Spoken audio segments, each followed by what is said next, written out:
എല്ലാവർക്കും നമസ്കാരം. നമുക്ക് നല്ല ടേസ്റ്റിയായ പപ്പായ തോരൻ എങ്ങനെ തയ്യാറാക്കുന്നതെന്ന് നോക്കാം.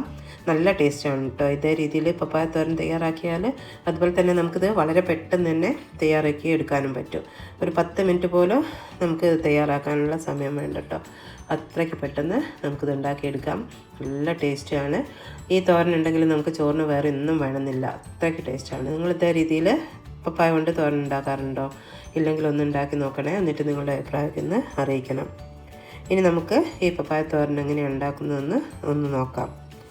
തോരൻ ഉണ്ടാക്കാനായിട്ട് ഞാനിവിടെ ഒരു പപ്പായാണ് എടുത്തത്. ചെറിയൊരു പപ്പായാണ് എടുത്തത്. പപ്പായയുടെ വലുപ്പമൊക്കെ നിങ്ങളുടെ ആവശ്യത്തിനനുസരിച്ച് വലുതും ചെറുതും ഒക്കെ എടുക്കാം. വലുതാണെങ്കിൽ പകുതി എടുക്കാം, ചെറുതാണെങ്കിൽ ഒന്ന് മുഴുവൻ എടുക്കാം. അതൊക്കെ ഓരോരുത്തരുടെ ആവശ്യത്തിനനുസരിച്ച് എടുത്താൽ മതി. ഞാനൊരു ചെറിയ പപ്പായാണ് എടുത്തത്. അതിൻ്റെ തൊലി പീലർ വെച്ചാണ് ഞാൻ ചെത്തിപ്പോക്കുന്നത്. നിങ്ങൾക്ക് പീലർ വെച്ച് ബുദ്ധിമുട്ടാണെങ്കിൽ കത്തി ഉപയോഗിക്കാം. ഒക്കെ നിങ്ങളുടെ ഇഷ്ടത്തിനനുസരിച്ച് ചെത്തി വൃത്തിയാക്കി എടുക്കട്ടോ. ഞാൻ ഇതേപോലെ പീലർ കൊണ്ട് ഈ പപ്പായെല്ലാം നല്ലോണം ചെത്തി ഒന്ന് വൃത്തിയാക്കി എടുക്കുന്നുണ്ട്.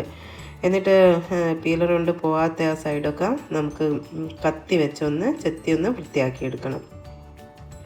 അതിൻ്റെ ഇടഭാഗത്തൊക്കെ ഉള്ള ഒരു പച്ച കളറില്ലേ, അതൊക്കെ ഒന്ന് ചെത്തി വൃത്തിയാക്കി എടുക്കണം. ആ പച്ച കളറ് കുടുങ്ങുമ്പോൾ തോരനൊരു കയ്പ്പ് രസം ഉണ്ടാവും. ഞാനിവിടെ എല്ലാം ചെത്തി വൃത്തിയാക്കി എടുത്തിട്ടുണ്ട്. ഇനി ഇതൊന്ന് മുറിച്ചിട്ടെടുക്കുന്നുണ്ട്. നമുക്ക് ഇതിന് പ്രത്യേകിച്ച് വലുപ്പമൊന്നുമില്ല കേട്ടോ. മുറിച്ചിട്ടെടുക്കുന്നത് ഞാനിതേ രീതിയിലാണ് മുറിക്കുന്നത്. എന്നിട്ട് അതിൻ്റെ അകത്തുള്ള ഇതൊക്കെ ഒന്ന് കുരുവിൻ്റെ ആ ഭാഗത്തൊക്കെ ഒന്ന് ചെത്തിപ്പോക്കുന്നുണ്ട്. ഈ പപ്പായയിൽ ഒറ്റ കുരു ഇല്ല കേട്ടോ. ഞാനിതൊക്കെ ഒന്ന് വൃത്തിയാക്കി എടുക്കുന്നുണ്ട്. ഇതേ രീതിയിൽ ഞാൻ ആ പപ്പായ മുഴുവൻ മുറിച്ചിട്ടെടുത്തിട്ടുണ്ട്. ഇനി നമുക്കിതൊന്ന് ചെറുതാക്കി ഒന്ന് മുറിച്ചിട്ട് കൊടുക്കണം. അതിന് പ്രത്യേകിച്ച് ഷേപ്പൊന്നുമില്ല, നിങ്ങൾ എങ്ങനെ വേണമെങ്കിലും മുറിച്ചിട്ടോ. ഇത് നമുക്ക് മിക്സിയുടെ ജാറിലിട്ടൊന്ന് ക്രഷ് ചെയ്തെടുക്കാനുള്ളതാണ്. ഞാൻ ഇതേപോലെയാണ് മുറിച്ചിട്ടെടുക്കുന്നത്. കണ്ടില്ലേ, ഞാൻ ഈ പപ്പായ മുഴുവൻ ഇതേ രീതിക്ക് മുറിച്ചിട്ടെടുത്തിട്ടുണ്ട്. അധികം വലുതുമല്ല അധികം ചെറുതുമല്ലാത്ത രീതിയിലാണ് മുറിച്ചിട്ടത്. ഇനി നമുക്കിത് കുറച്ചായിട്ട് മിക്സിയുടെ ജാറിലിട്ട് ഒന്ന് പൾസ് ബട്ടൺ അമർത്തി കൊടുത്ത ശേഷം 2-3 തവണ ഒന്ന് പ്രസ് ചെയ്ത് കൊടുത്താൽ നമുക്ക് ഇതേ രീതിക്ക് പപ്പായ ഒന്ന് പൊടിഞ്ഞ് കിട്ടും കേട്ടോ. ഇതേപോലെയാണ് നമുക്ക് വേണ്ടത്. ഞാൻ ഈ പപ്പായ മുഴുവൻ 3 തവണയായിട്ടിട്ട് ഒന്ന് ചതച്ചെടുക്കുന്നുണ്ട്. നല്ല ടേസ്റ്റാണ്. നമുക്കിത് വളരെ പെട്ടെന്ന് തന്നെ തയ്യാറാക്കി എടുക്കാനും പറ്റും. ഇതൊന്ന് ചെത്തി മുറിച്ചിടുന്ന ആ സമയമേ ഉള്ളൂ. മിക്സിയുടെ ജാറിലിട്ടാൽ വളരെ പെട്ടെന്ന് തന്നെ ഇത് ഒന്നിച്ചങ്ങ് നുറുങ്ങി കിട്ടുമല്ലോ. ഞാനിതാ 3 തവണയായിട്ടിത് ഇതേപോലെ ചതച്ചെടുത്തിട്ടുണ്ട്. ഇതേ രീതിയിൽ ഉണ്ടാക്കുമ്പം നമുക്കിത് പെട്ടെന്ന് തന്നെ ഉണ്ടാക്കിയെടുക്കാനും പറ്റും. വേവ് വളരെ കുറവാണ്. നമ്മൾ ഇതേപോലെ നുറുങ്ങി കിട്ടുമ്പോൾ തോരൻ ഉണ്ടാക്കാൻ കുറച്ച് സമയം മതി. ഒരു 3-4 മിനിറ്റ് നേരം മതി. ഇതൊന്ന് നുറുങ്ങി കിട്ടുന്ന ഒരു ടൈം മാത്രമേ നമുക്ക് ആവുന്നുള്ളൂ. ഇനി ഇതിൻ്റെ കൂടെ ഞാൻ മീഡിയം സൈസ് 2 സവാളയാണ് എടുത്തത്. പിന്നെ 3 പച്ചമുളക് എടുത്തിട്ടുണ്ട്.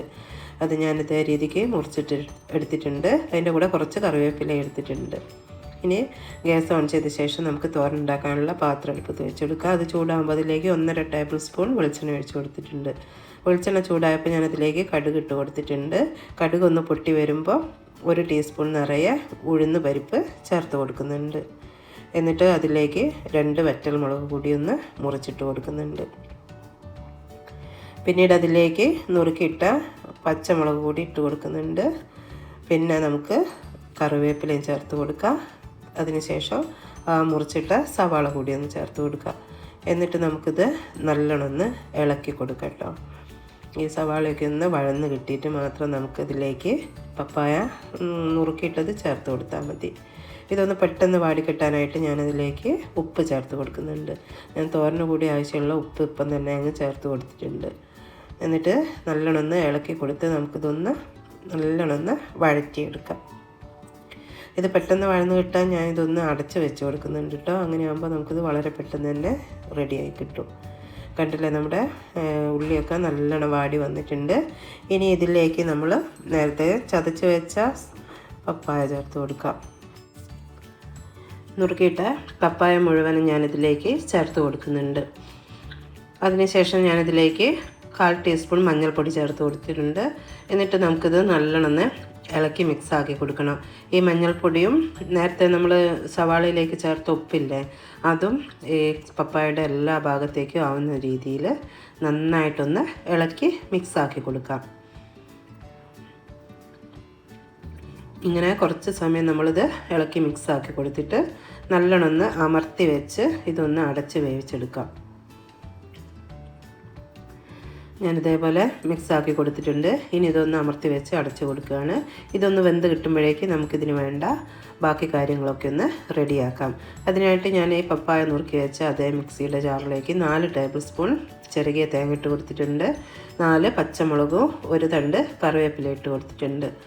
എന്നിട്ട് 2 വെളുത്തുള്ളി കൂടി ഇട്ട് കൊടുത്ത് ഇതൊന്ന് ചതച്ചെടുക്കുന്നുണ്ട്.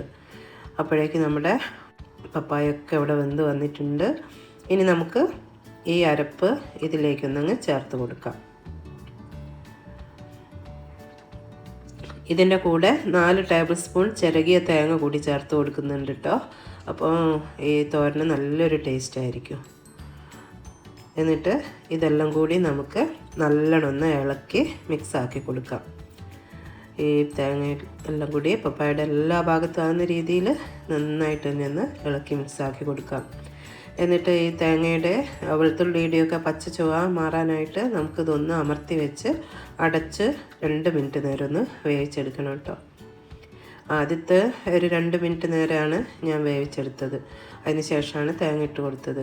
വീണ്ടും നമുക്കൊരു 2 മിനിറ്റ് കൂടി ഇതൊന്ന് അടച്ച് വെച്ച് കൊടുക്കാം. ഇങ്ങനെ നുറുക്കി മിക്സിയുടെ ജാറിലൊന്ന് ക്രഷ് ചെയ്തെടുത്തായതുകൊണ്ട് തന്നെ വളരെ പെട്ടെന്ന് നമുക്കിത് വെന്ത് കിട്ടും കേട്ടോ. ഈ പപ്പായൊക്കെ ഇപ്പം നമ്മുടെ തോരനൊക്കെ ഇവിടെ സെറ്റായി വന്നിട്ടുണ്ട്. നല്ലോണം റെഡിയായി വന്നിട്ടുണ്ട്. ഇത് നല്ലോണം ഉലർന്ന് കിട്ടും. നമ്മൾ വിചാരിക്കുക മിക്സിയുടെ ജാറിൽ ക്രഷ് ചെയ്യുമ്പോൾ ഈ വെള്ളം പോലെ ഉണ്ടാവും, ഈ ചീഞ്ഞ് കളിക്കുന്നു വിചാരിക്കും.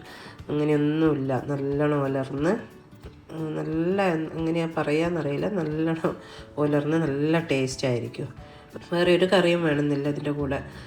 ഇത് മാത്രം ഉണ്ടെങ്കിൽ നമുക്ക് എത്ര ചോറ് വേണമെങ്കിലും കഴിക്കാം. നിങ്ങൾ ഇങ്ങനെ ഉണ്ടാക്കിയിട്ടില്ലെങ്കിൽ ഒന്ന് എന്തായാലും ഉണ്ടാക്കി നോക്കണം. എന്നിട്ട് നിങ്ങളുടെ അഭിപ്രായമൊക്കെ ഒന്ന് അറിയിക്കണം. അതുപോലെ നിങ്ങൾക്ക് ഈ വീഡിയോ ഇഷ്ടമായാലൊന്ന് ലൈക്ക് ചെയ്യാനും നിങ്ങളുടെ ഫ്രണ്ട്സിനും റിലേറ്റീവ്സിനൊക്കെ ഒന്ന് ഷെയർ ചെയ്ത് കൊടുക്കാനും മറന്നു പോകരുത്. സബ്സ്ക്രൈബ് ചെയ്യാതെ ആരെങ്കിലും കാണുന്നുണ്ടെങ്കിലൊന്ന് സബ്സ്ക്രൈബ് കൂടി ചെയ്യണം. നമുക്ക് മറ്റൊരു വീഡിയോയുമായി വീണ്ടും